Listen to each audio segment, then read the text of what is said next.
நாடு முழுவதும் 244 மாவட்டங்களில் நாளை போர்க்கால பாதுகாப்பு ஒத்திகை. தமிழ்நாட்டில் சென்னை, கல்பாக்கத்தில் நடைபெறும் என அறிவிப்பு.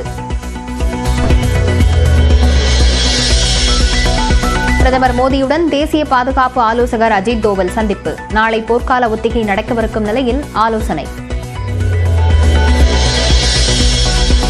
பாகிஸ்தான் பிரதமர் ஷவாஸ் ஷெரீஃபுடன் ஐநா பொதுச் செயலாளர் அன்டானியோ குட்டரஸ் தொலைபேசியில் பேச்சு. பஹல்காம் தீவிரவாத தாக்குதல் விசாரணையை நேர்மையாக நடத்த வேண்டும் என ஆலோசனை. ஒருநாள் முன்கூட்டியே வெளியாகும் +2 தேர்வு முடிவுகள். மே 9ஆம் தேதிக்கு பதில் நாளை மறுநாள் வெளியாகும் என அறிவிப்பு.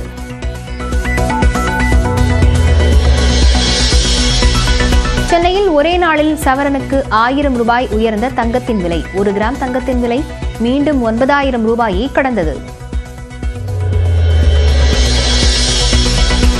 சந்தர்ப்பவாத கூட்டணியும் மறைமுக கூட்டாளிகளும் திமுகவை வீழ்த்த முடியாதா என தவிக்கிறார்கள். மனக்கணக்கு தப்புக்கணக்காக முடியும் என முதலமைச்சர் மு க ஸ்டாலின் எச்சரிக்கை. அமைச்சர் மா சுப்பிரமணியனும் அவரது மனைவியும் மே 23இல் நேரில் ஆஜராக சென்னை நீதிமன்றம் ஆணை. மீறினால் நில அபகரிப்பு வழக்கில் குற்றச்சாட்டு பதிவு செய்யப்படும் என எச்சரிக்கை. நடிகர் கவுண்டமணி மனைவியின் உடல் சென்னை பெசன்ட் நகர் மயானத்தில் தகனம். சீமான், கார்த்தி உள்ளிட்டோர் இறுதி அஞ்சலி.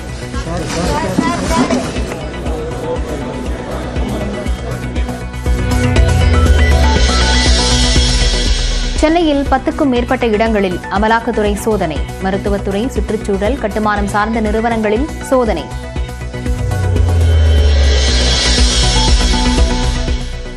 புதுக்கோட்டை மாவட்டம் வடகாட்டில் இருதரப்பினரிடையே ஏற்பட்ட மோதல் வன்முறையாக வெடித்தது. வீட்டிற்கு தீ வைக்கப்பட்ட நிலையில் 14 பேரை கைது செய்த காவல்துறை.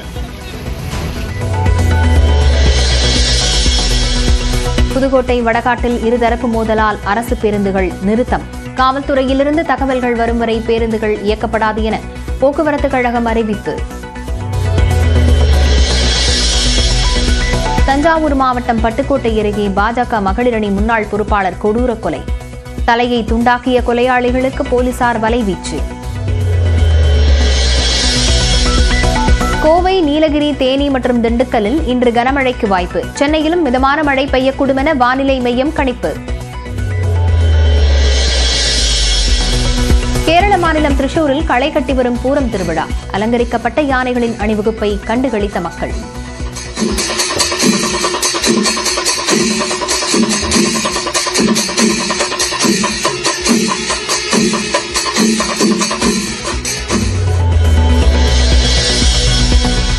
உதகை தொட்டபெட்டா மலை சிகரத்திற்கு செல்ல சுற்றுலா பயணிகளுக்கு தடை. யானை நடமாட்டம் காரணமாக வனத்துறை நடவடிக்கை. காஞ்சிபுரத்தில் 3000 ரூபாய்க்கு பெட்ரோல் போட்டுவிட்டு செல்லாத ATM கார்டை கொடுத்து தப்பிய வாகன ஓட்டி. சிசிடிவியில் பதிவான காட்சி.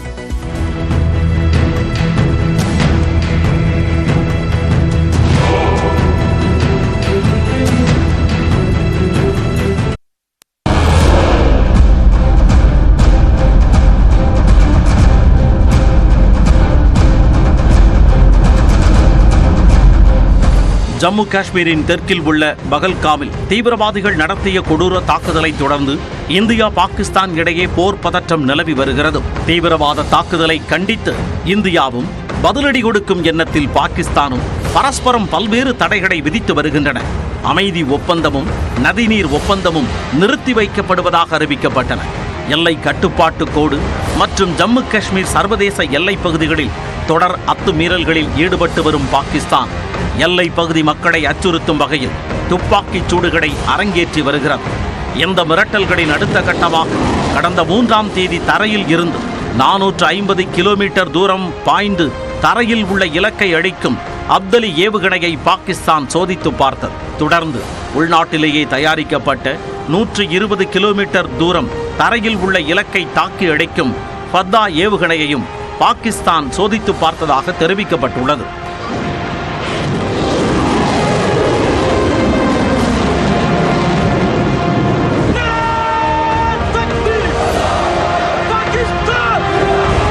இந்நிலையில் பாகிஸ்தானுக்கு தக்க பதிலடி கொடுக்கும் நேரத்தை எதிர்பார்த்து காத்திருக்கும் இந்தியா ராணுவத்தை பலப்படுத்தும் முயற்சியில் தீவிரம் காட்டி வருகிறது. அதன் ஒரு பகுதியாக பிரதமர் மோடி கடற்படை தளபதி தினேஷ் கே திரிபாதி, விமானப்படை தளபதி AP சிங் ஆகியோருடன் நேற்று ஆலோசனை நடத்தினார். இந்த சந்திப்பின் போது விமான மற்றும் கடற்படையில் மேற்கொள்ளப்பட்டுள்ள முன்னெச்சரிக்கை நடவடிக்கைகள் உள்ளிட்டவை குறித்து தளபதிகள் விளக்கியதாக கூறப்படுகிறது. இதைத் தொடர்ந்து பிரதமர் மோடியை சந்தித்த மத்திய பாதுகாப்புத்துறை செயலாளர் ராஜேஷ்குமார் சிங் பகல்காம் தாக்குதலுக்கு பின் இந்திய ராணுவத்தின் தயாரிப்பு குறித்து விளக்கமளித்ததாக கூறப்படுகிறது. இதனிடையே ராணுவ பொறியியல் சேவைகள் மற்றும் மனோகர் பரிக்கர் பாதுகாப்பு விவகார படிப்புகள் மற்றும் ஆய்வுக்கான நிறுவனம் ஆகியவற்றின் தரவுகளை திருட்டுத்தனமாக அறிந்து கொள்ள பாகிஸ்தான் ஹேக்கர்கள் இணைய வழியில் ஊடுருவியதாக தகவல் வெளியானது. இருப்பினும் இந்த சைபர் தாக்குதலை மனோகர் பரிக்கர் ஆய்வு நிறுவனம் மறுத்துள்ளது. பகல்காம் தாக்குதலுக்கு பாகிஸ்தான் மண்ணில் திட்டம் தீட்டப்பட்டது மட்டுமின்றி அத்துமீறிய துப்பாக்கிச் சூடுகளையும் நடத்தி வரும் நிலையில் ஏவுகணை சோதனைகளையும் நடத்தி இந்தியாவை சீண்டி வருகிறார். இந்தியாவும் பாகிஸ்தானுக்கு தக்க பதிலடி தரப்படும் என கூறி வருகிறார். இந்நிலையில் மே 7ஆம் தேதி அனைத்து மாநிலங்களிலும் மக்கள் பாதுகாப்பை உறுதி செய்யும் வகையில் பாதுகாப்பு ஒத்திகைகளை மேற்கொள்ளும்படி மாநில தலைமைச் செயலாளர்களை மத்திய அரசு அறிவுறுத்தியுள்ளது. அப்போது வான்வழி தாக்குதல் முன்னெச்சரிக்கை கருவிகளின் செயல்பாட்டு திறனை மதிப்பிடுதல், கட்டுப்பாட்டு அறைகள், நிழல் கட்டுப்பாட்டு அறைகளின் செயல்பாடுகளை சோதித்தறிதல் போன்ற நடவடிக்கைகள் மேற்கொள்ளப்படும். எதிரிகள் தாக்கும் போது பொதுமக்கள், மாணவர்கள் தங்களை பாதுகாத்துக் கொள்ளுதல் மற்றும் திடீர் முழு மின்தடை தொடர்பான முன்னெச்சரிக்கை நடவடிக்கைகள் போன்றவை தொடர்பாகவும் பயிற்சிகள் மேற்கொள்ளப்படும். மேலும் இந்த பயிற்சி பொதுமக்களின் பாதுகாப்பு அம்சங்களை உள்ளடக்கியதாகவும், ஒருவேளை குடியிருப்பு பகுதிகளில் ஏதேனும் தாக்குதல் நடத்தப்பட்டால் அப்போது தங்கள் பாதுகாப்பை உறுதி செய்வது எப்படி என்பதையும் பயிற்சியின் போது மக்களுக்கு விளக்க வேண்டும் என்றும் தெரிவிக்கப்பட்டுள்ளது. மே மாதம் 5ஆம் தேதி வணிகர் நாளாக அறிவிக்கப்படுவதற்கான அரசாணை விரைவில் வெளியாகும் என முதலமைச்சர் மு.க.ஸ்டாலின் கூறிய நிலையில் விலைவாசி உயர்வை கட்டுப்படுத்த திமுக அரசு தவறிவிட்டதாக அதிமுக பொதுச் செயலாளர் எடப்பாடி பழனிசாமி குற்றம் சாட்டியுள்ளார். தமிழ்நாடு வணிகர் சங்கங்களின் பேரமைப்பு சார்பில் ஆண்டுதோறும் மே 5ஆம் தேதி வணிகர் தினமாக கொண்டாடப்படுகிறது. அந்த வகையில் 42வது வணிகர் தினத்தையொட்டி வணிகர் கோரிக்கை பிரகடன மாநாடு மதுராந்தகத்தில் நடைபெற்றது. இதில் பங்கேற்ற முதலமைச்சருக்கு வாள் மற்றும் கேடயம் பரிசாக வழங்கப்பட்டது. அதனைத் தொடர்ந்து வணிகர்களுக்கு விருதுகள், மாணவர்களுக்கு கல்வி ஊக்கத்தொகை உள்ளிட்ட நலத்திட்ட உதவிகளை முதலமைச்சர் வழங்கினார். அப்போது பேசிய முதலமைச்சர் மு.க.ஸ்டாலின் வணிகர்களுக்கான சிறப்பு அறிவிப்புகளை வெளியிட்டார். வணிகர் நல வாரியத்தில் பதிவு செய்து நிரந்தர உறுப்பினர்களாக இருப்போருக்கான உதவித்தொகை 3 லட்சம் ரூபாயில் இருந்து 5 லட்சம் ரூபாயாக உயர்த்தப்படும். உணவுப் பொருட்கள் விற்பனை தவிர்த்து 500 சதுர அடிக்கு கீழ் உள்ள நிறுவனங்களுக்கு சுய சான்றிதழ் அடிப்படையில் தொழில் உரிமம் வழங்கப்படும். அனைத்து நாட்களும் 24 மணி நேரமும் வணிக நிறுவனங்களை திறக்க பிறப்பிக்கப்பட்ட அரசாணை மேலும் 3 ஆண்டுகளுக்கு நீட்டிக்கப்படும் என்று அறிவித்தார். என்னை கோட்டையில் வந்து சந்திச்சப்போ, இந்த அழைப்பு வந்து சந்தப்போ,